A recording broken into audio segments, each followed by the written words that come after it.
সেই দিন যে লবণ হলুদ মাখিয়ে আমি পুঁটি মাছ শুকা দিয়েছিলাম ওগুলো দিয়ে আজকে চেপা শুটকি বানাবো। সো হ্যালো এভরিওয়ান, আসসালামু আলাইকুম, welcome back to my another blog. আশা করি সবাই ভালো আছেন, আলহামদুলিল্লাহ আমিও ভালো আছি। তো আজকের ভিডিওটা সকাল থেকেই শুরু করব। আজকে সকালে খিচুড়ি রান্না করেছি একটু পোলাওয়ের চাল দিয়ে। তো চালটা আমি আগেই ধুয়ে রেখেছি আর এখানে সমস্ত মশলা কষিয়ে আলু আর মশারি ডাল মুগ ডালটা আমি একটু ভালো করে কষিয়ে নিয়েছি, যেহেতু মুগ ডালটা সহজে সেদ্ধ হতে চায় না। তারপর ভালো করে কষানো হয়ে গেলে পোলাওয়ের চালটা দিয়ে ভালো করে নেড়েচেড়ে ভেজে নিচ্ছি। তারপর পরিমাণ মতো পানি দিয়ে দিলাম আর এদিকে একটু লিকার চা বানিয়েছিলাম। আমি একটু বিস্কিট দিয়ে খেয়ে নিয়েছি, মানে টোস্ট বিস্কিট দিয়ে। আমি আবার বিস্কিট খেতে পারি না চা দিয়ে, আমার কাছে টোস্ট দিয়ে খেতে ভালো লাগে। তারপর চলে আসলাম আবার খিচুড়িটা নাড়া দিতে। তো খিচুড়িটা নাড়া দিয়ে আমি একটু ঢাকনা দিয়ে রেখে চলে আসলাম আমার ছেলের কাছে, কারণ ও একটু পড়াশোনা করতেছে সকালবেলা, ওর যেহেতু ইংরেজি পরীক্ষা তাই রিভাইজ দিচ্ছিল।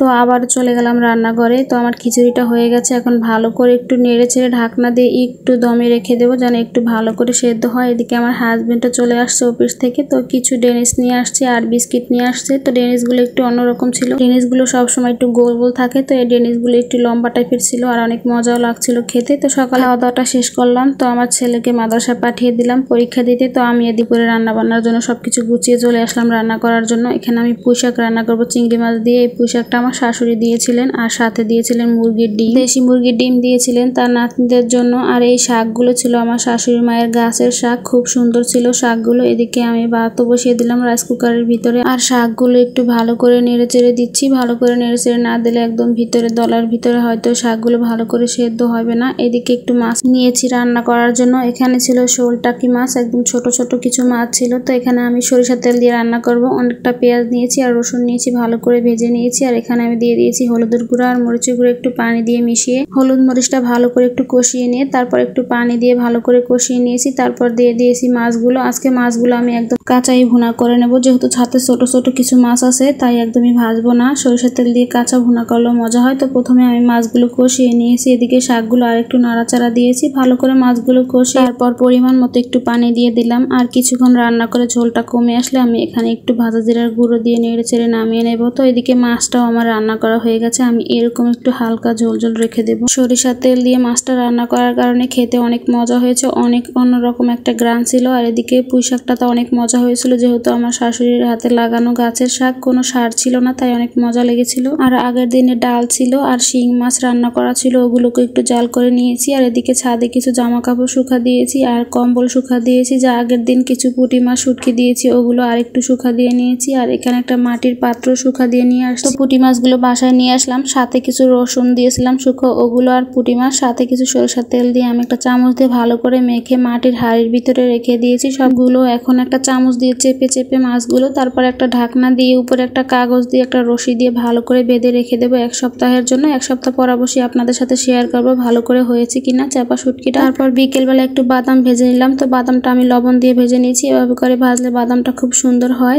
তো কয়েকদিন আগে যে আমার হাজবেন্ড আম নিয়ে আসছিল, ওইখান থেকে একটা আম ছিল, ওইটা দিয়ে আমার বাচ্চাদের একটু জুস বানিয়ে দিলাম ঘন ঘন করে। তো জুসটা খাওয়ার পর কিছুটা জুস ছিল, তো ওটুকু কাপের ভিতরে দিয়ে চামচ বসিয়ে আমি একটু আইসক্রিমের মতো করে দিলাম। আইসক্রিম বানানোর বক্স অবশ্য ছিল, যেহেতু অল্প তাই আর বক্সে দিলাম না, এইভাবে বানিয়ে দিলাম। তো আজকের মতো ভিডিওটা এই পর্যন্তই। সবাই ভালো থাকবেন, সুস্থ থাকবেন, আল্লাহ হাফেজ।